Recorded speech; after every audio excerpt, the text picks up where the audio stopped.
ladies, we're almost there.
Hey everybody, it's your girl Tawana B with Not Your Normal Conversation. Sorry about the technical difficulties earlier on today. I don't know what happened, but we're back again, and we're back this time with Jasmine Borges and Dr. Prashani Reese from the organization I Am. And I was going to I was going to talk about with Jasmine before we got interrupted was Jasmine's organization.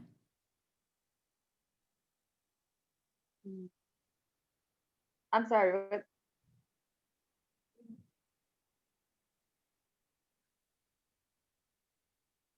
Hey, you guys, can you see me? I can see you. Okay, everybody, let's go. So we're live now, ladies. Sorry for all the technical difficulties, people. I don't know what happened. I don't know why. I just know we're back. And before we left, I was going to talk to Jasmine about her organization, I Am, and we got cut off for whatever reason. So now we're back, and I'm here with Dr. Prashani Reese and Jasmine Borges, who you just heard a little bit from earlier. So we're just going to get right into it. And before we do that, I'm just going to ask Jasmine, because she is the founder of I Am, if she can tell us what that organization is and why she chose to name it I Am and what it means to her and how she got Dr. Prashani involved. Hi, Tawana. Thanks for having me. So I'm going to stay off camera this time around. Hopefully, it helps with the technical aspect of a Zoom interview. But anyways, yeah. So I Am is my baby.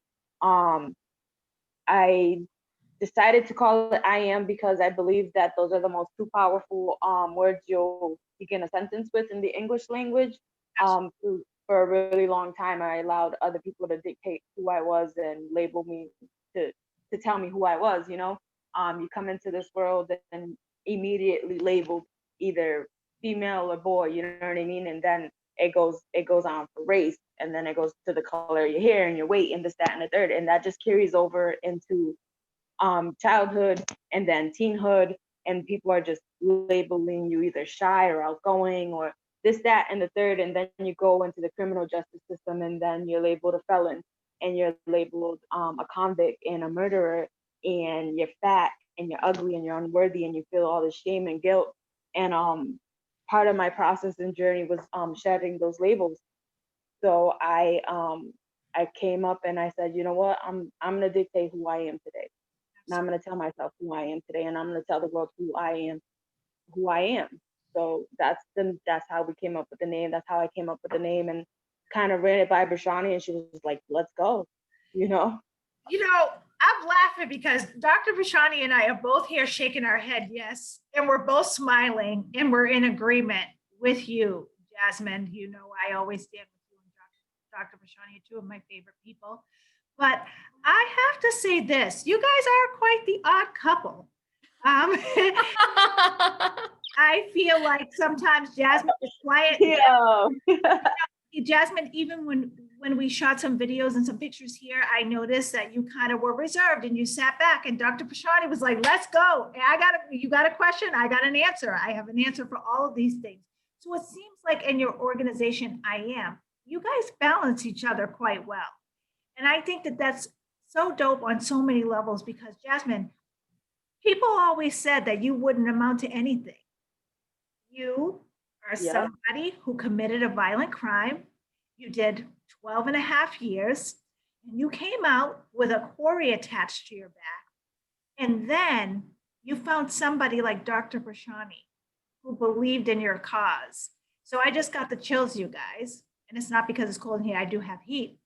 But I have to say this in all due respect, Dr. Brashani, thank you for standing behind people like me and Jasmine, especially in this process. I know that we spoke and you said that you have people in your life that have been incarcerated or are incarcerated, but just because you know these people doesn't mean you had to fight as hard as you have for us, with us, against the system. And Jasmine, and to you guys to be a team. So Jasmine has a lot of knowledge from the inside, which makes it even greater as an organization to stand strong. So that means when someone comes up against the organization I am and says, they don't know what they're talking about. She's a convicted felon. She's a doctor. What a team. Tell me how you two balance each other. Well, And first how off, you guys even met? How did you guys even meet? That's what I want to know. well, I want to say that she doesn't stand behind me. She stands beside of me. Oh, You know what I'm saying? She's my equal and I'm her equal in every way. You know what I'm saying? Our different backgrounds do not make up the whole of us. That's just a part of us. Absolutely. And she knows that. Like I am is just as much as hers as it is mine. And well, you know, God is good and restorative justice helped, and that's how I met Dr. Brashani Reese. You know what I'm saying? Restorative justice brought us together, and then circumstances led to us meeting again on the outside, and I'm grateful. I mean, Brashani, you could add to it. I feel like I've been doing a lot of talking all of a sudden. That's a great thing, Jasmine. I want to hear from you. So that is absolutely awesome. So Dr. Brashani, tell me what it was like linking up with Jasmine on the outside after restorative justice. There are no words really, Tawana. First, I just want to say thank you so much for having us. And it's really difficult to describe. It's almost like a dream come true in many ways because restorative justice, part of what makes it so powerful is that it's a community-based perspective. Right. And when you're in the DOC and you're volunteering and you're doing work in there, a lot of the rhetoric that comes out of the Department of Corrections is that you are not allowed to have relationships with the people that you're working with, that you're not allowed to, that there's this they expect this hierarchical approach. Absolutely. And restorative justice is the opposite of a hierarchy. And so even when Jasmine and I were inside and doing work, we were co-facilitators. We were peers. As soon as she was brought up to speed on how to do RJ, and she's a natural at doing things like restorative justice, she was then, once she made it through the programs, which is a requirement of all, individuals to then become facilitators, she was my co-facilitator for groups, so then when you're on the inside, there is this deep connection that is formed doing RJ with the people on the inside. And then really the dream is that then when they come home, that sense of community not only continues, but strengthens. Absolutely. And that you build the community together. There is no such thing as inmate and me, that is a very anti-restorative justice approach. Absolutely. I actually took the class myself. And I have to say that the first class, there was a federal prosecutor in there. Yes. I don't know if I was happy. I don't know what was happening. I just know that I felt a little violated. I'm like, what is she doing here?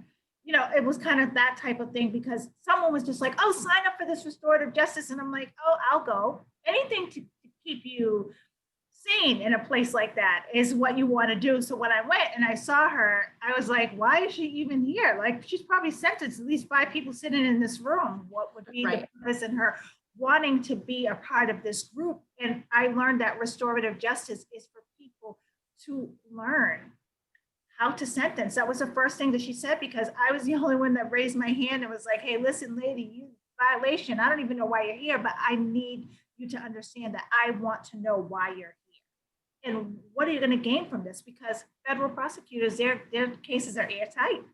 open and shut. You don't need to know anything about me. You have the backdrop on me already. Why are you even here to ask how you can make things better for us when feds, when they prosecute, they're prosecuting because their conviction rate is so high. So thank you again for coming into the jail, Dr. Mashani, and wanted to participate in a program like that with what society says is people like me and Jasmine. So I definitely appreciate you, but I appreciate Jasmine even more for bringing you to the table and for starting this organization, I Am. Because honestly, what you're doing right now is amazing, and we're going to get into that. Because I want to know, why is this work important to the both of you? You have a co-founder and a founder, a doctor and a convicted felon who actually has a bachelor's degree in liberal arts, who has been in the system for a long time and has seen a lot of things. And together, that makes a mighty force. So tell me about this organization and what you're trying to do. Jasmine, you want to take that first? Yeah, so I Am believes we want to end mass incarceration. We believe in second chances, and we believe that change is possible. Absolutely. So we came together, we have a couple projects going. We came together, we have Resilience Despite Exile. That's our support group for people directly impacted by mass incarceration or indirectly. Right. We have our Warrior Sister Project, which is like my most, it's my baby. I love this project. Right. It's interview series that I get to go, and me and Brashani get to go and connect with women that were incarcerated with me, and they get to share their stories. And sharing your story is powerful. It's healing. It brings awareness, and overall, it just brings community. So we have those two projects, and then we have our newly project, which is Drop LWAP New England. So Dr. Brashani's very Favorite.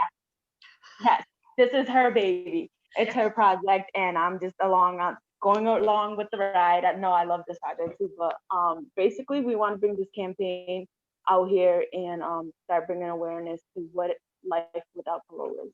Absolutely. So Dr.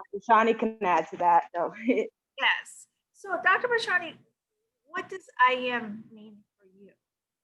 Because you are quite established in the community. I mean, you have a big voice for such a little person. And, honestly, what did you decide to become a part of I Am and join forces with Jasmine to do this? Well, I really believe in the flow of the universe. I have noticed. So myself, what's interesting is that even though Jasmine and I may appear to have very different backgrounds, we actually have an incredible amount of similarities. And in some ways, when Jasmine and I sort of show up, and we've started to see this even when we speak together, we have come to realize that we have a tremendous amount of overlap, and yet we have very different outcomes. And I think that is something, that is being talked more about in the criminal justice system, that we don't all start at the same starting line. And so, for instance, like I grew up in poverty, but I grew up in white rural poverty. And so how was I able to sort of like get ahead and do things that nobody in my family ever has done, graduating college, getting a doctorate, things like that. And Jasmine sort of shared some of those things during her interview too, about being the first and all of that, but she ended up incarcerated, right? But we had very similar struggles and very similar adolescent experiences. And so that's something that we talk about at I Am now. That's becoming a part of our conversation. So when Jasmine approached me, I was at a point in my life where I had fully surrendered to the universe. There is this fight sometimes that feels like, there are times that I feel like I'm trying to tear down the prison walls with my bare hands. Absolutely. And it's so frustrating. And I had actually had something really traumatic happen in my life about 1.5 years ago. And so I was in the process of recovering from that trauma when Jasmine found me again. And when she started telling me her ideas, I had been looking for a way to, like a platform essentially, to start doing the work again. And how are we going to do this? To me, it was like the flow of the universe bringing her back into my life. And when she started talking about I Am and the labels and what they meant to her, it resonated so deeply that there was everything inside of me was like, yes, when shall we do this? Let's do it now. And I remember she was like, what are we doing? And I was like, I don't know. We're scheduling something. We're putting it on the calendar. Like, we're hosting a webinar. And she's like, what? And I'm like, yeah, we're just going to do it. I don't know. Let's do it next week. How about next week? Yeah.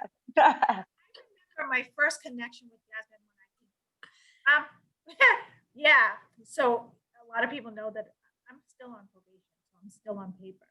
But Jasmine contacted me. I reached out to her initially. I wanted to ask her some questions because I was really saying to myself that I knew that the last time I was in Framingham would be my last time.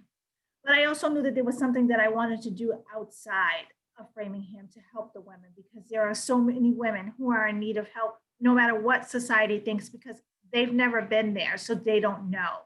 It's like that blind name that they put on us, that they say, oh, it's supposed to be there. So for me, I needed to reach out to Jasmine. She had done a lot of time.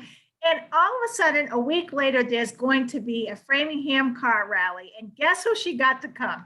Me. Now, she was like, the news people are going to get there, you know, all these things. And here's me.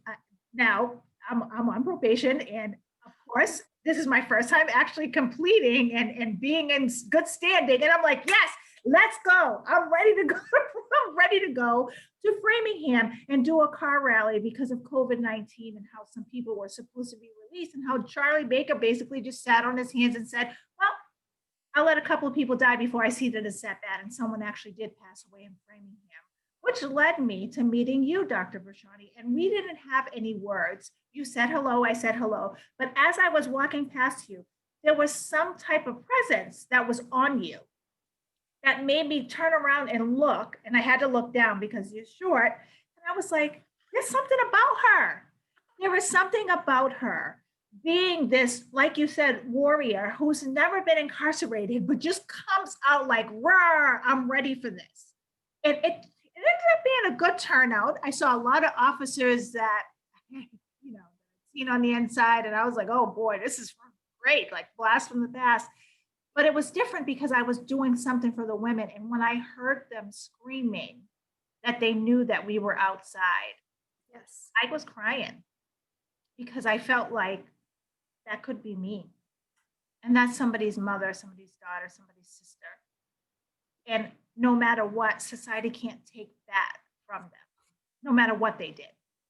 Which leads me to the two of you on the front line saying, let's end mass incarceration. Come on, what's up, y'all?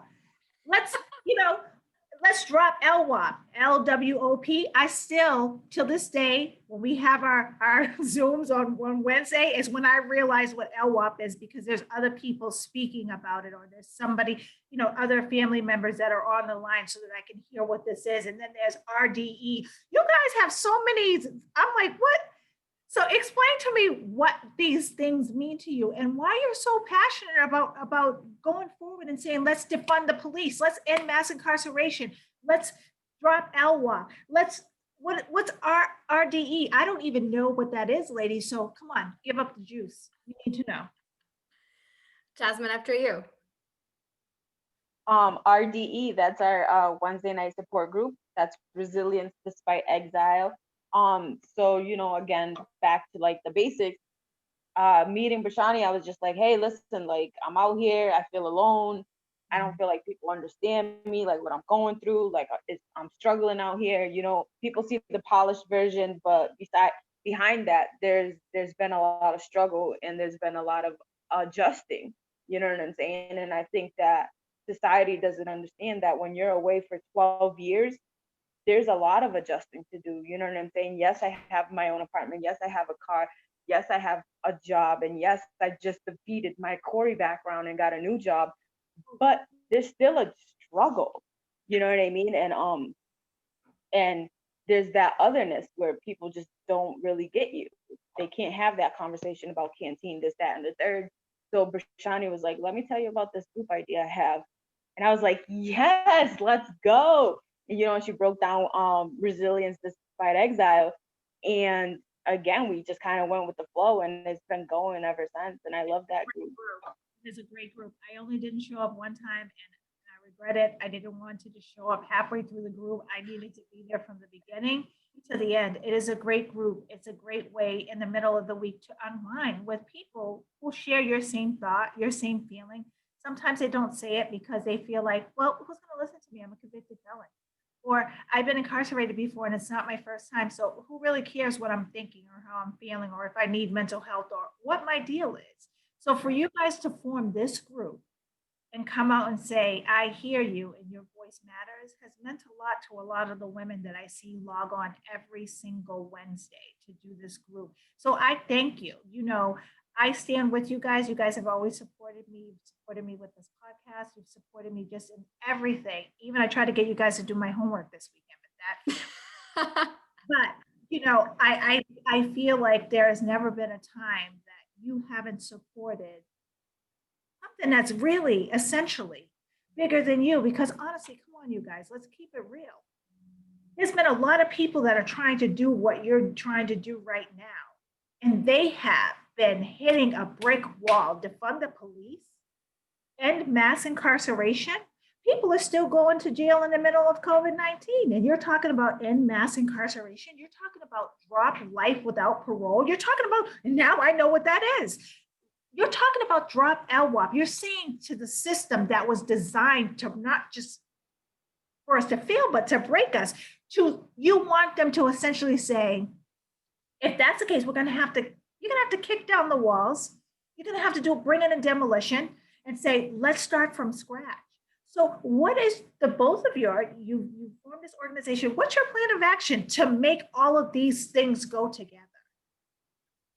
That's a great question, Tawana. I want to circle back just a little bit because I think that one of the challenges of this work is that it can get really overwhelming really fast.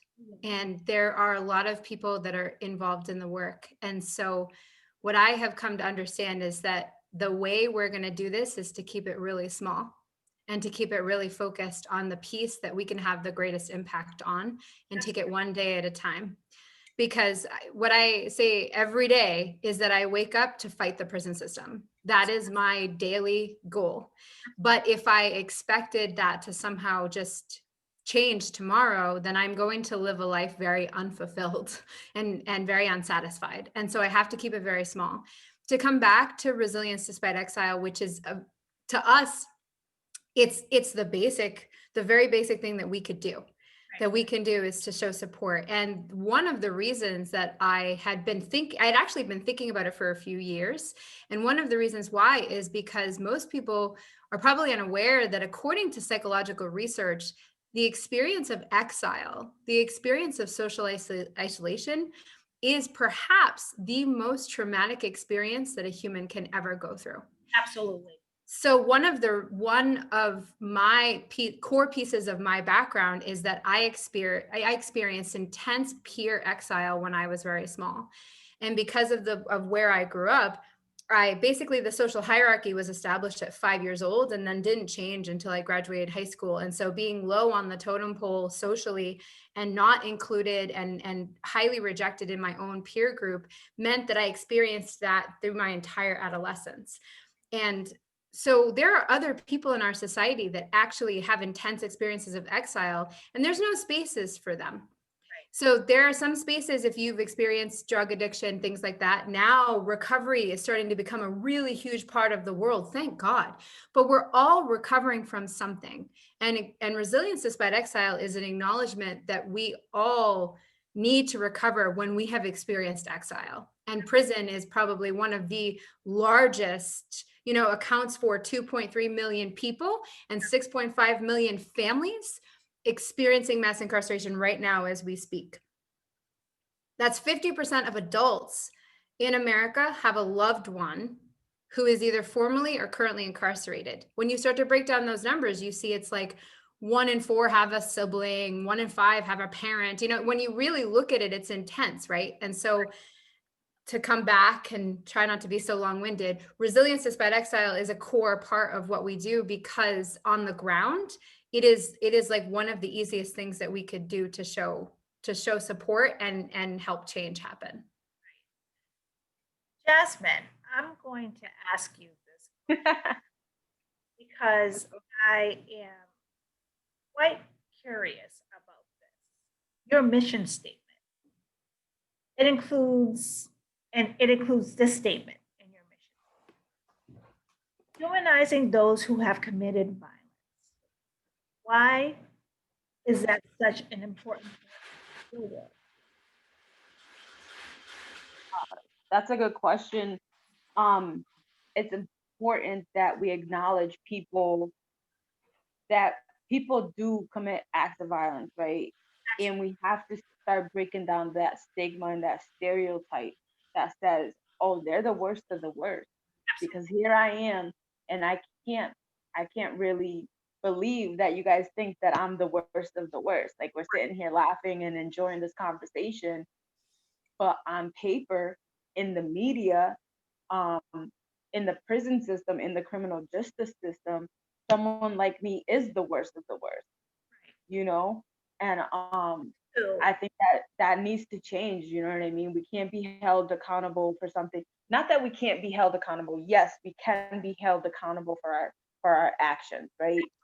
But to sit here and say that I'm irreparable for something that happened in 20 seconds for the rest of my life, and sit there and be comfortable with women and men sitting in cages, dying in cages, like, that's the stereotypes that we want to break down. We want to have these conversations and say, why are we the worst of the worst? What can we do to make you feel safer, or not make you understand, but to come to an understanding, right? And it is really definitely like the work. It's definitely individually, you know what I mean? Like, day by day, every day type of conversation with people. absolutely. So, in your work and mass incarceration, LWOP, all of those things that you're very passionate about, have you guys, because Dr. Bashani, she likes statistics. I took statistics at BU in Framingham and I passed, but I don't want to relive it. But she likes talking numbers. So let's talk numbers, Dr. Bashani Reed, because you speak about percentages and number of people. 1 out of 5 people have parents or loved ones incarcerated. Have you thought about including those who have been convicted of a crime that they didn't commit, such as Sean Ellis? I watched his Netflix series last night and the night before. And I think that my TV is only still working because I don't feel like buying a new one. But honestly, Yeah. I was more than angry at the fact that somebody could lose so much of their life for a crime that they did not commit. And the only thing that the system can tell them is, you'll get over it. Hope you push forward. And, it was only 22 years. Thank God it wasn't your whole life, because that's what it sounded like to me. And with that being said, have you guys, as far as numbers, Dr. Bashani, thought about those who are incarcerated, who are a part of the Innocence Project, who are filing appeals because they've been wrongfully convicted? Have you have any numbers on that? So I don't, and let me tell you why. This kind of goes into what you just asked, the question of Jasmine about humanizing people who've committed violence. So the Innocence Project has become an incredibly well-known and actually highly resourced institution in the United States. And as I said earlier, the fight against mass incarceration is massive. Absolutely. So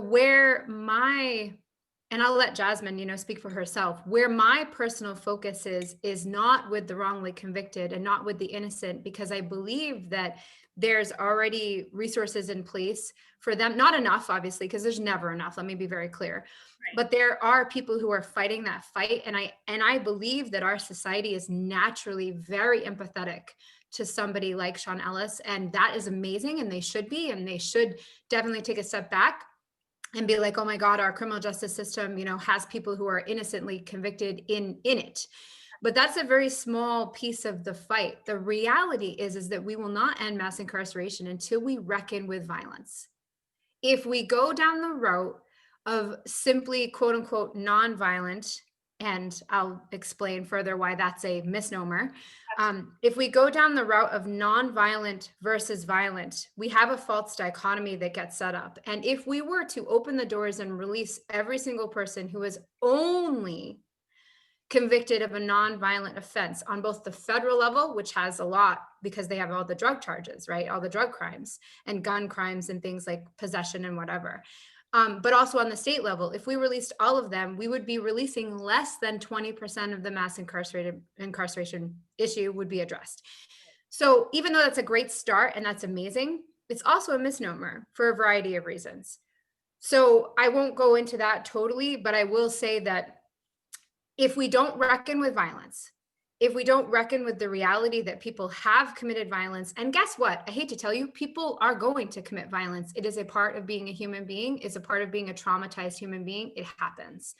And not to underestimate the pain that survivors go through, but we have to ask ourselves, when somebody commits violence, what is the best way to handle the situation, given that we have scarce resources and that there are human beings involved and that we're looking for accountability, which our system currently has zero of. Right. So I'll stop there. I mean, it's a tragedy with Sean Ellis.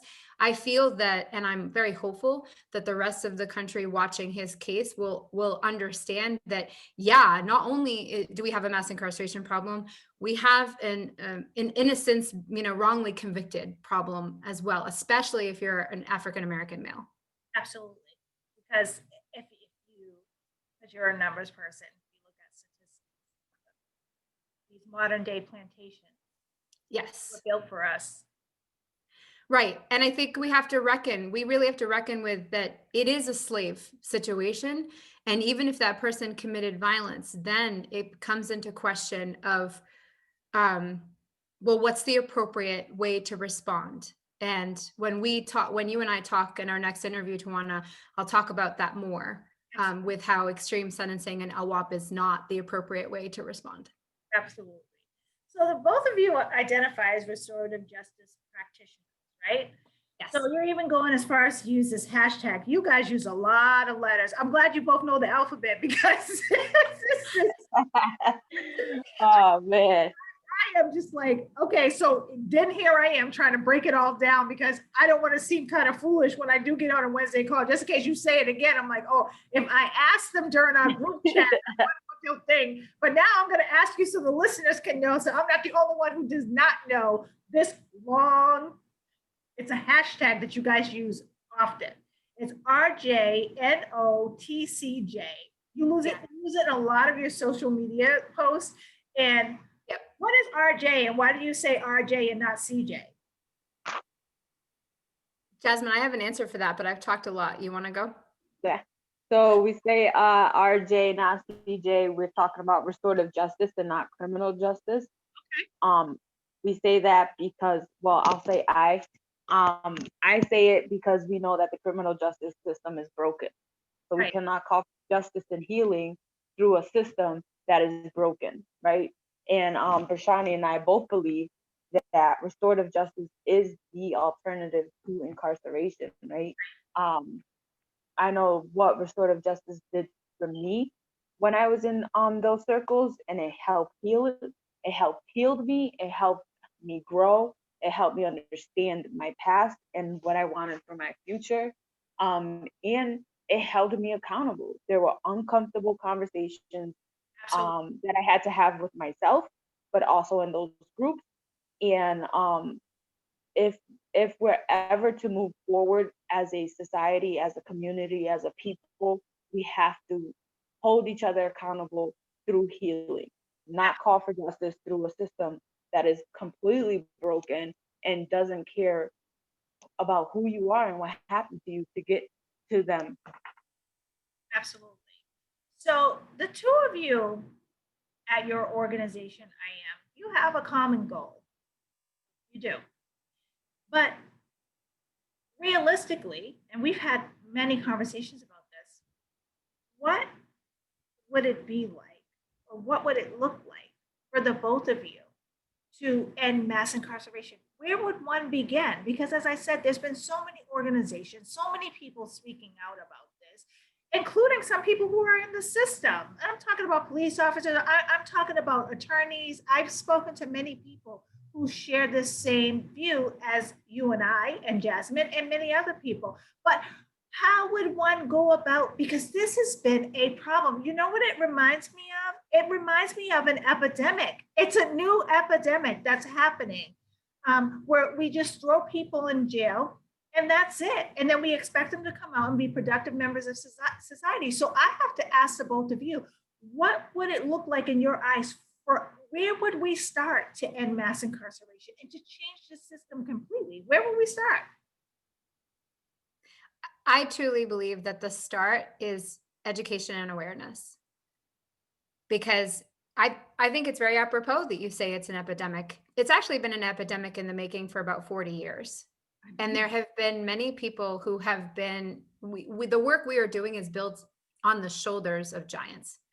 There are many institutions and organizations that have been working to bring this to awareness for a long time. And I've gone back and read, some of the writings and some of the publications that came out in the 90s. Right. And there was an intense pain that I could hear in academics' writings, in researchers that were finding these different things, in criminal justice practitioners who cared about the people that were being incarcerated and locked up, even from defense attorneys and things where they were saying really loudly, this is happening to our children. This is happening to our 20-year-olds. This is happening. What are we doing? And because the general public was gripped by fear and misinformation and myths around things like super predators, the push to incarcerate was just really intense without really looking at the situation. So now that we're at a low, because we're at all-time low numbers in terms of violence, even though we see a lot of violence in the media still, we're at all-time lows. It has been since the early 2000s, our violent rates have been going down. We're now at a place where we can stop. And Jasmine and I believe that we can then have the conversations.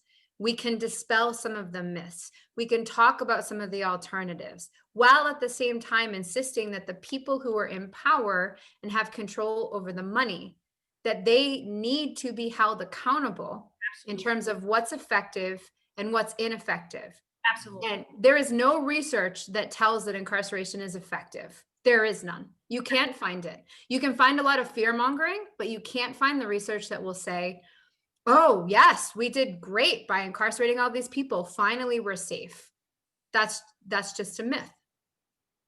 Like warehousing a whole bunch of people. Exactly. Exactly. That's exactly what it is. In Jasmine, I was. Yes. What does it look like for you to end mass incarceration? I'm sorry, you're cutting. What does ending mass incarceration look like to you? I mean, for me, it's the American society reaching for their greater potential, right?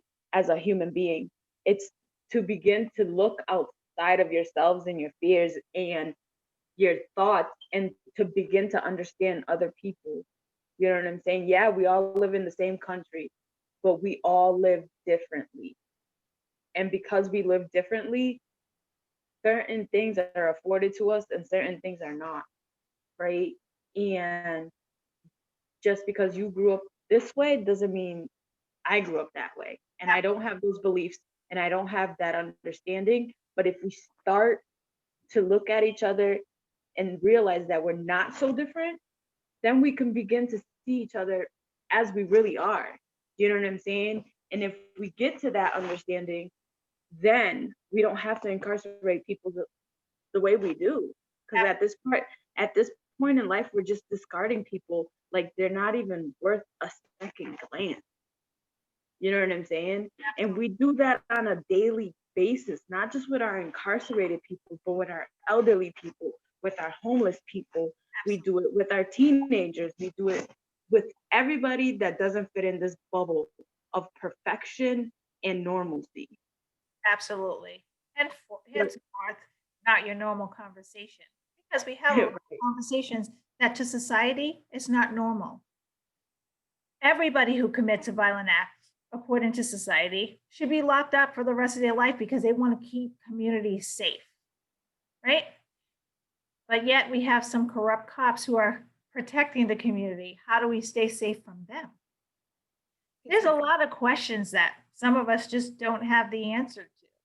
But I have to ask the both of you, as co-founder and founder of the organization I Am, before we end this segment, how much of criminal behavior, because you both are restorative justice practitioners, stems from mental health issues? Because there's a mental health court, there's a veterans court, there's a drug court. But I've seen recently a lot of cases come through the mental health court. So I just was curious on your take as far as people's mental health and their mental stability when they commit crimes and what you think about it. So this is a layered topic, and I'm glad that you bring it up. First, I want to dispel the stigma that mental illness leads to violence. Because actually, when you go into the research, if you're talking about major mental illness, you're more likely to be a victim of violence than you are to commit violence. So in our society, we do have this tendency, especially like a mass shooter or something like that, where people will say, oh, clearly he was mentally ill. Because let me be very clear, it's white men who are usually mass shooters. Right. Oh, clearly he was mentally ill. And I have to remind people that rage is not a mental illness. Anger is not a mental illness as much as love is not a mental illness. So if somebody feels disenfranchised and marginalized, and then they go and shoot up a lot of people, which is what a mass shooter has a tendency to do, that is not a mental illness, that's rage. And we talk in restorative justice a lot about rage, and that's an important conversation to have, but it's not mental illness. So I've worked with major mental illness populations, and if you are schizophrenic, if you are bipolar, now if you're going through an acute psychotic episode, which is a small percentage of the mentally ill population, I just want to remind everybody, there is a slight increase while you're acute that you may lash out in self-defense. It's often this like misplaced fear. But the reason this is a layered and complicated conversation is because violence is preceded by years of trauma. Okay. So mental illness is also connected to trauma. Absolutely. So if one is diagnosed with depression, anxiety, PTSD, things that really change our moods and the way that we function on a day-to-day basis, bipolar disorder, things like that, we often have trauma in our background. If we then commit an act of violence, one could try to make the argument, was it really mental illness related, or was it trauma related? And at some level, to be honest, it doesn't actually matter. The point is that we have a wounded individual who is now in front of a judge, and we as a society have to figure out what to do with them. And mental illness means treatment, right? But it doesn't necessarily mean it was the reason that violence was committed. It was more like, almost like we're swimming in the ocean of trauma and mental illness. And at what point can you pull apart the particles of water? You can't necessarily, you have to kind of look at it from a bigger perspective. Well, ladies, from I Am, I love you guys. You've supported me an awful lot since I've been home. It's been nothing but love. More importantly, I say this to a lot of people on my show, because even if I don't agree with everything that you're saying, I had Michael Branch on here last week, and some things that he said, I respect him. I respect his position as a chief probation officer, and I know that he's a community activist. We don't always have to agree to understand what somebody is saying, and try to recognize where they're coming from, because they're entitled to feel however they feel.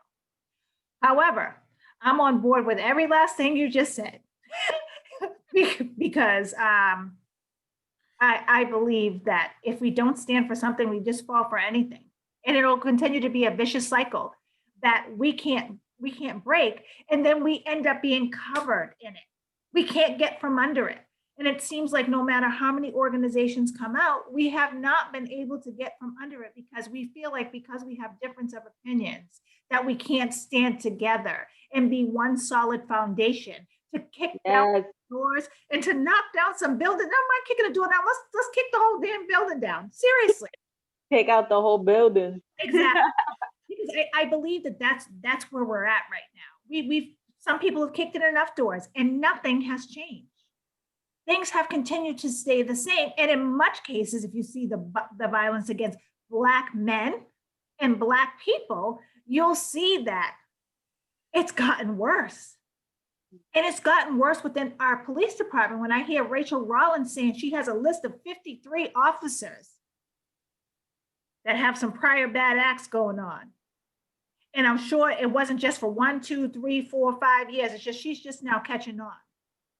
Those will be the people that'll get a slap on the wrist and they go about their business when they should be held at a higher standard because they took an oath to protect people like me and you. And they couldn't even do that. So I stand with you always, whether it's a rally, whether it's picketing, whether it's going to Charlie Baker's house and demonstrating, as they call it, whatever it is, I stand with you and I always will because I believe in what you're trying to do, Jasmine. I'm so proud of you for doing this organization. I am. And Dr. Prashani, I'm even more proud of you because society says that you should not be standing with people like me and Jasmine ever. We should never even break bread together. We should never sit at the same table together because we're not the same. Right. So therefore, we need to show them that the only thing that's different is our skin color because we have the same heart and the same passion for the same thing. And we may not agree. We don't agree on a lot of things. I mean, you guys, we don't agree on a lot of things. But we can come to the understanding that we're fighting the same cause. We're fighting the same battle that a lot of people are fighting. So I thank you, ladies from I Am, for your organization, for your time, and for your effort. Because even when things don't go your way, you still don't stop trying to fight the good fight. And a lot of people give up.